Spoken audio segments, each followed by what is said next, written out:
ಬೇರೆ ವಿಚಾರಗಳ ಬಗ್ಗೆ ನಾವು ಚರ್ಚೆ ಮಾಡಿದ್ರೆ ಸರ್, ರಾಜ್ಯದಲ್ಲಿ ಈ ಜಾತಿ ಜನಗಣತಿಯ ವಿಚಾರ ಮತ್ತೆ ಮುನ್ನೆಲೆಗೆ ಬಂದಿದೆ. ಒಂದಷ್ಟು ದಿನಗಳ ಕಾಲ ಆ ವಿಚಾರ ಚರ್ಚೆ ಆಯಿತು. ರಾಜಕೀಯ ನಾಯಕರು ಪರಸ್ಪರ ಅದನ್ನೂ ಕೂಡ ರಾಜಕೀಯ ಉದ್ದೇಶಗಳಿಗೆ ಬಳಸ್ಕೊಳ್ಳೋದಕ್ಕೆ ಶುರು ಮಾಡ್ತಾರೆ. ಅದೆಲ್ಲ ಆದಮೇಲೆ ಈಗ ಸೆಪ್ಟೆಂಬರ್ 22ನೇ ತಾರೀಕಿನಿಂದ ಅಕ್ಟೋಬರ್ 7ರವರೆಗೂ ಮತ್ತೆ ಜಾತಿ ಗಣತಿ ನಡೀತಾ ಇದೆ. ಇಲ್ಲಿ ಒಂದಷ್ಟು ವಿಚಾರಗಳ ಬಗ್ಗೆ ಚರ್ಚೆ ಆಗ್ತಾ ಇರೋದು, ಪರ ವಿರೋಧದ ಚರ್ಚೆಗಳಾಗ್ತಾ ಇದೆ. ಏನಂತ ಹೇಳಿದ್ರೆ, ಸರ್ಕಾರ ಕ್ರಿಶ್ಚಿಯನ್ ಪಕ್ಕದಲ್ಲಿ ಬ್ರಾಹ್ಮಣ ಕ್ರಿಶ್ಚಿಯನ್ನು, ದಲಿತ ಕ್ರಿಶ್ಚಿಯನನ್ನು ಕಲಮನ್ನು ಸೇರಿಸಿದ್ದು, ಇದಕ್ಕೆ ಭಾರಿ ವಿರೋಧ ವ್ಯಕ್ತವಾಗ್ತಾ ಇದೆ. ನಕಲಿ ಉಪಜಾತಿ ಕಲಮನ್ನು ತೆಗೆದು ಹಾಕಬೇಕು ಅನ್ನುವ ಕೂಗುಗಳು ಕೂಡ ಕೇಳಿಬರ್ತಾ ಇರೋದು.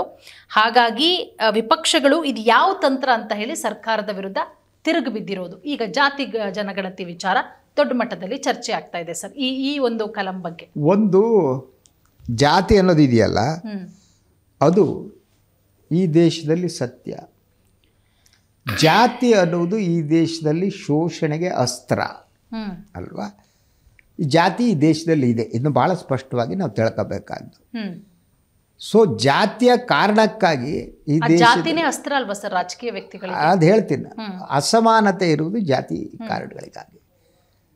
ಸೊ ಆ ಕಾರಣಕ್ಕಾಗಿ ನೀವು ಇದನ್ನು ಜಾತಿ ಜನಗಣತಿ ಅನ್ನುವುದಕ್ಕಿಂತ ಇದು ಸಾಮಾಜಿಕ ಮತ್ತು ಶೈಕ್ಷಣಿಕ ಅಧ್ಯಯನ ವರದಿ. ಇದು ಸಾಮಾಜಿಕವಾಗಿ ಯಾವ ಸಮುದಾಯ ಎಲ್ಲಿದೆ, ಹೇಗಿದೆ ಅಲ್ವಾ, ಅವರ ಆರ್ಥಿಕ ಸ್ಥಿತಿ ಹೇಗಿದೆ, ಸಾಮಾಜಿಕ ಸ್ಥಿತಿ ಹೇಗಿದೆ, ಅದು ಎಲ್ಲವುದೂ ಕೂಡ ಪರಿಗಣಿಸ್ಬೇಕಾಗುತ್ತೆ. ನೀವು ಕೇವಲ ಆರ್ಥಿಕತೆ ಮಾತ್ರ ಅಲ್ಲ, ಸಾಮಾಜಿಕ ಸ್ಥಿತಿ ಕೂಡ. ಅವರು ಯಾವುದೋ ಒಂದು ಜಾತಿ ಧರ್ಮದಲ್ಲಿ ಹುಟ್ಟಿದ್ದಾರೆ ಅನ್ನುವ ಕಾರಣಕ್ಕೆ ಅವರನ್ನು ನೀವು ದೇವಸ್ಥಾನದ ಒಳಗೆ ಬಿಡಲ್ಲ ಅಂತಾದರೆ, ಅವರನ್ನು ನೀವು ಹೊರಗಡೆ ಇಡ್ತೀರಿ ಅಂತಾದರೆ, ಸೊ ಅವ್ರು ಯಾವುದೋ ಹೋಟೆಲ್ಲಿಗೆ ಹೋದರೆ ಇನ್ನೂ ಕೂಡ ಅವರಿಗಾಗಿ ಸಪ್ರೇಟ್ ಕಪ್ ತೆಗೆದು ಇಡ್ತೀರಿ ಅಂತಾದರೆ, ಇದು ಜಾತಿಯಿಂದ ಹಾಕೋ ಶೋಷಣೆ ಅಲ್ವಾ. ಸೊ ಇಡೀ ಈ ಇಂಡಿಯಾದಲ್ಲಿ ಭಾಳ ಸ್ಪಷ್ಟವಾಗಿ ನಮ್ಮಲ್ಲಿ ಇರುವ ಪರಂಪರೆಯಲ್ಲಿ ಈ ಜಾತಿಗಳ ವರ್ಗೀಕರಣ ಹೇಗಿದೆ ಅದರ ಪ್ರಕಾರನೇ ಶೋಷಣೆ ಮತ್ತು ಬ್ರಾಹ್ಮಣ, ಕ್ಷತ್ರಿಯ, ವೈಶ್ಯ, ಶೂದ್ರ ಅಲ್ವಾ. ಇದು ಹಿಂದೂ ಧರ್ಮದಲ್ಲಿ ಇದನ್ನು ಮನುವಾದ ಅಂತಾರೆ. ಮನು ಇದನ್ನು ಡಿಫೆಂಡ್ ಮಾಡ್ತಾನೆ. ಆದರೆ ಇವತ್ತಿನ ಸಂದರ್ಭದಲ್ಲಿ ಇದು ಮನುಷ್ಯತ್ವ ಮತ್ತು ಮಾನವೀಯತೆಗೆ ವಿರುದ್ಧವಾದದ್ದು. ಜಾತಿಯ ಕಾರಣಕ್ಕಾಗಿ ನನಗೆ ಯಾವುದೋ ಅವಕಾಶಗಳು ಸಿಕ್ಕು, ಜಾತಿಯ ಕಾರಣಕ್ಕಾಗಿ ನಿಮಗೆ ಅವಕಾಶ ಸಿಗದಿದ್ದರೆ ಅದು ಸಮಾನತೆಗೆ ವಿರೋಧವಾದದ್ದು. ಇಂಥ ಸ್ಥಿತಿಯಲ್ಲಿ ನ್ಯಾಯವನ್ನು ಒದಗಿಸೋದು ಹೇಗೆ? ಯಾರು ಜಾತಿಯ ಹೆಸರಿನಲ್ಲಿ ಶೋಷಿತರಾಗಿದ್ದಾರೆ ಅವರಿಗೆ ಹೆಚ್ಚಿನ ಅವಕಾಶಗಳನ್ನು ಕಲ್ಪಿಸಬೇಕು. ಆದ್ದರಿಂದ ಇದು ಒಟ್ಟಾರೆ ಪರಿಸ್ಥಿತಿಯ ಅಧ್ಯಯನ ಮಾಡ್ತಾರೆ. ನೆಕ್ಸ್ಟು, ಈಗ ಕ್ರಿಶ್ಚಿಯನ್ಸು, ಇದು ಪ್ರಶ್ನೆಗೆ ಬರ್ತೀನಿ ನಾನು. ಹೌದು, ಈ ಕ್ರಿಶ್ಚಿಯನ್ ಅನ್ನೋದಕ್ಕೆ ಬ್ರಾಹ್ಮಣ ಕ್ರಿಶ್ಚಿಯನ್ನು, ಶೂದ್ರ ಯಾಕೆ ಹಾಕಿರ್ತಾರೆ? ಅದು ಯಾಕೆ ಅದನ್ನೇ ಹೇಳ್ತೀನಿ ನಾನು. ಯಾಕೆ ಇದು ಮಾಡ್ತಿದ್ದಾರೆ ಅಂದರೆ, ಒಂದನೇದಾಗಿ ಹಿಂದೂ ಧರ್ಮದ ಒಳಗಿನ ಜಾತೀಯತೆಯನ್ನು, ಅಸಮಾನತೆಯನ್ನು ವಿರೋಧಿಸಿ ಭಾಳಷ್ಟು ಜನ ಬೇರೆ ಬೇರೆ ಧರ್ಮಗಳಿಗೆ ಮತಾಂತರ ಆಗಿದ್ದಾರೆ ಅಲ್ವಾ. ಯಾಕೆ ಅವರು ಆಗಿದ್ದಾರೆ ಅಂದರೆ, ಹಿಂದೂ ಧರ್ಮದಲ್ಲಿ ನನಗೆ ಸಮಾನತೆ ಇಲ್ಲ, ನಾನು ಹಿಂದೂ ಅಂತೀರಿ, ಆದರೆ ನನಗೆ ಉಳಿದವ್ರ ಜೊತೆ ಸಮಾನತೆ ಇಲ್ಲ ಅಂದರೆ ನನಗೆ ಸಮಾನತೆ ಬೇಕು ಅನ್ನುವ ಕಾರಣ ನಾನು ಹೋಗ್ತೀನಿ ಅಷ್ಟೇ. ನನಗೆ ಹಿಂದೂ ಧರ್ಮ ನನ್ನನ್ನು ಮನೆಯ ಹೊರಗೆ ನಿಲ್ಲಿಸಿದರೆ, ಹಿಂದೂ ಧರ್ಮ ನನ್ನ ದೇವಸ್ಥಾನದ ಹೊರಗೆ ನಿಲ್ಲಿಸಿದರೆ, ಹಿಂದೂ ಧರ್ಮ ನನಗೆ ದೇವಸ್ಥಾನದ ಹೊರಗಡೆ ಕಸ ಹೊಡೆಯೋದಕ್ಕೆ ಮಾತ್ರ ನಿಲ್ಲಿಸಿದರೆ, ನನ್ನನ್ನು ಗರ್ಭಗುಡಿಗೆ ಒಳಗೆ ಬಿಡದಿದ್ದರೆ, ನಾನು ಯಾವುದೋ ಮಠಮಾನ್ಯಗಳಿಗೆ ಹೋದರೆ ನನಗೆ ಸಹಪಂಕ್ತಿ ಊಟ ಇಲ್ಲದಿದ್ದರೆ, ಸೊ ಬ್ರಾಹ್ಮಣರಿಗೆ ಒಂದು ಪಂಕ್ತಿ, ಮೇಲ್ಜಾತಿಯವರಿಗೆ ಒಂದು ಪಂಕ್ತಿ, ದಲಿತರಿಗೆ ಒಂದು ಪಂಕ್ತಿ ಅಂತ ಮಾಡಿದರೆ, ನಾನು ಇದರಿಂದ ತಪ್ಪಿಸ್ಕೊಳ್ಳೋದಕ್ಕೆ ನಾನು ಇನ್ನೊಂದು ಧರ್ಮವನ್ನು ಒಪ್ಕೊಳ್ತೀನಿ, ಇನ್ನೊಂದು ಧರ್ಮಕ್ಕೆ ಹೋಗ್ತೀನಿ. ಏನು ತಪ್ಪದು? ಸೊ ಆದರೆ ಭಾಳಷ್ಟು ಸಂದರ್ಭದಲ್ಲಿ ಅವರು ಹೀಗೆ ಮತಾಂತರ ಆದ ಸಂದರ್ಭದಲ್ಲೂ ಕೂಡ ಅವರ ಅಸಮಾನತೆ ಏನಿದೆ ಅದು ಸಂಪೂರ್ಣವಾಗಿ ಹೋಗಲ್ಲ ಅನ್ನೋದು. ಅದು ಕ್ರಿಶ್ಚಿಯನ್ರಿಗೆ ಆದವ್ರೂ ಕೂಡ ಅಲ್ಲಿ ನೀವು ತಮಿಳು ಕ್ರಿಶ್ಚಿಯನ್ಸು, ಕನ್ನಡ ಕ್ರಿಶ್ಚಿಯನ್ಸು, ಇನ್ನೊಂದು ಕ್ರಿಶ್ಚಿಯನ್ಸು, ಈ ವಿಭಾಗಗಳಿವೆ. ಅದರ ಜೊತೆಗೆ ಅವರ ಮೊದಲಿನ ಸ್ಥಿತಿ ಹಾಗೆ ಮುಂದುವರೆದಿದೆ. ಆದ್ದರಿಂದ ಇಂಥ ಸಂದರ್ಭದಲ್ಲಿ ಯಾರು ಮತಾಂತರಗೊಂಡು ಇನ್ನೂ ಕೂಡ ಅಸಮಾನತೆಯನ್ನು ಹೊಂದಿದ್ದಾರೆ, ಈ ಕ್ರಿಶ್ಚಿಯನ್ರಲ್ಲಿ ಯಾವ್ಯಾವ ರೀತಿ ಇದ್ದಾರೆ ಅನ್ನೋದಕ್ಕೆ, ಅದಕ್ಕೆ ಬ್ರಾಹ್ಮಣ ಕ್ರಿಶ್ಚಿಯನ್ ಅಂದರೆ ಅದು ಬ್ರಾಹ್ಮಣ ಕ್ರಿಶ್ಚಿಯನ್ ಅಂತ ಇಲ್ಲ ಅದರಲ್ಲಿ. ದೇ ಆರ್ ಟೆಲ್ಲಿಂಗ್ ಇದು ಈ ಉಳಿದ ಕೆಳಜಾತಿಯಲ್ಲಿ ಡಿವೈಡ್ ಇದೆ.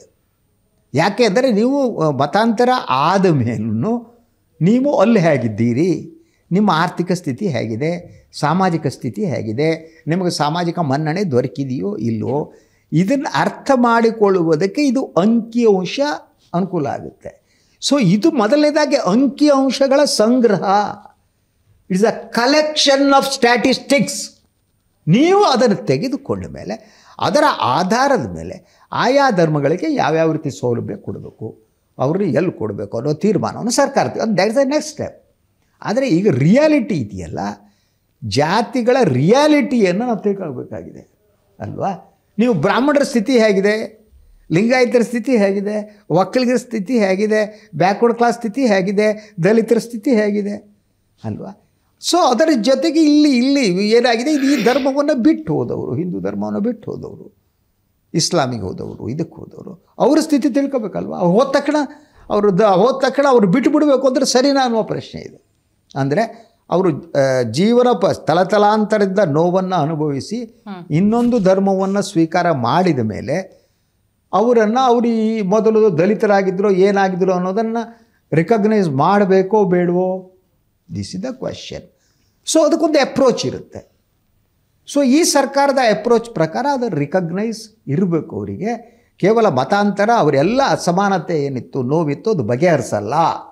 ಓಕೆ. ಸೊ ಆದ್ದರಿಂದ ನೀವು ಈ ಮತಾಂತರಗೊಂಡಂತಹವ್ರು ಏನಿದ್ದಾರೆ ಅವರಿಗೆ ಸೌಲಭ್ಯಗಳನ್ನು ಕೊಡುವಾಗ ಅವರ ಸ್ಥಿತಿ ಹೇಗಿದೆ, ಅದಕ್ಕೆ ಅಂಕಿಅಂಶಗಳನ್ನು ಸಂಗ್ರಹಿಸಬೇಕು. ಸಂಗ್ರಹಿಸಿದ ಮೇಲೆ you take government can take a decision. They can discuss with BJP, all political parties. I have no issue.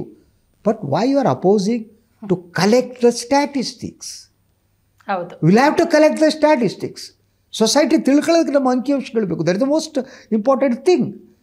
ನಾವು ಅದೇ ಬೇಡ ನಿಲ್ಲಿಸಿ, ವಿ ಡೋಂಟ್ ವಾಂಟ್. ಇದೇ ಸಂದರ್ಭ ಆಗ್ತಾಯಿದೆ. ಈಗ ಇದರಲ್ಲೂ ಹಾಗೆ ಆಗ್ತಿದೆ. ಯಾವುದರಲ್ಲಿ ಲಿಂಗಾಯತರಲ್ಲೂ ಕೂಡ ಪ್ರಾಬ್ಲಮ್ ಇದೆ. ಹೌದು. ಯಾಕಂದರೆ ಲಿಂಗಾಯತರಲ್ಲಿ ನಿಮ್ಗೆ ಹಲವು ಗುಂಪುಗಳಿವೆ. ಈಗ ನಾವು ಲಿಂಗಾಯತರು ಅಂತ ಹಾಕಬೇಕಾ, ವೀರಶೈವರು ಅಂತ ಹಾಕಬೇಕಾ, ಅದ್ರ ಜೊತೆ ಬೇರೆ ಬೇರೆ ಗುಂಪುಗಳಿದೆಯಲ್ಲ, ಆ ಗುಂಪುಗಳದ್ದು ಹಾಕಬೇಕಾ? ಯಾಕಂದರೆ ಬಸವಣ್ಣ ಎಲ್ಲ ಜಾತಿಯವ್ರನ್ನ ಲಿಂಗಾಯತರಾಗಿ ಮಾಡಿದ್ದ ಬಸವಣ್ಣ. ಆದರೆ ಅವ್ರ ಮೂಲ ಜಾತಿದು ಇನ್ನೂ ಹಿಡ್ಕೊಂಡಿದೆ.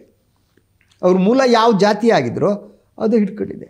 ಅದ್ರ ಜೊತೆಗೆ ಅವ್ರ ವೃತ್ತಿಗಳು ಹಿಡ್ಕೊಂಡಿದ್ದೇವೆ. ಬಣಜಿಗ ಲಿಂಗಾಯತ ಅಂತಿದ್ದಾರೆ, ಇನ್ನೊಂದು ಲಿಂಗಾಯತ ಇದ್ದಾರೆ, ವ್ಯಾಪಾರಸ್ಥರು ಅಂದರೆ ಈ ಲಿಂಗಾಯತರು, ಇವರು ಇದು ಮಾಡೋರು, ಜಂಗಮರು ಅಂದರೆ ಹಿಂಗೆ ಮಾಡೋರು.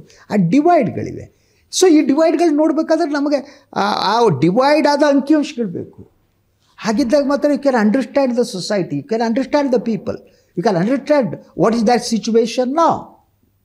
ಸೊ ಅದನ್ನೇ ವಿರೋಧ ಮಾಡೋದು ಹೇಗಾಗುತ್ತೆ ನೋಡೋಣ ಸರ್. ಈಗ ವಿರೋಧ ಪಕ್ಷದವರು ಇರೋದೇ ವಿರೋಧ ಮಾಡೋದಕ್ಕೆ. ಹಾಗಾಗಿ ಸರ್ಕಾರ ಈಗ ಸೆಪ್ಟೆಂಬರ್ 22ರಿಂದ ಮತ್ತೆ ಜಾತಿ ಗಣತಿ ಆರಂಭ ಮಾಡೋದ್ರಿಂದ ಯಾವ ರೀತಿ ಅಂಕಿಅಂಶಗಳನ್ನು ತೆಗೆದುಕೊಂಡು ಏನು ನಿರ್ಧಾರ? ಅಲ್ಲ, ಅದ್ರ ಬಗ್ಗೆ ನಾನು ಅವರು ಎಷ್ಟು ಸೈಂಟಿಫಿಕ್ ಭಾಗ ಮಾಡ್ತಾ ಗೌರ್ಮೆಂಟ್ ಹೋಗ್ಬೇಕು, ಐ ಮೈ ಓನ್ ರಿಸರ್ವೇಷನ್. ನನಗೆ ಅನುಮಾನಗಳಿದೆ. ಇಡೀ ಆ ಪ್ರಕ್ರಿಯೆ ಏನಿದೆ, ಒಂದು ಗಣತಿಯ ಪ್ರಕ್ರಿಯೆ ಬಗ್ಗೆ ನನಗೆ I have my own doubt. ನಮ್ಮ ಮನೆಗೆ ಬಂದೇ ಇಲ್ಲ ಅಂತಾರೆ ಎಷ್ಟೋ ಜನ. ಅಲ್ಲಲ್ಲ, ಅದಕ್ಕೆ ಆಧುನಿಕವಾಗಿ ಮಾಡಕ್ ಹೋಗ್ತಾರೆ, ಅದು ಯಾರಿಗೋ ವಹಿಸ್ತಾರೆ.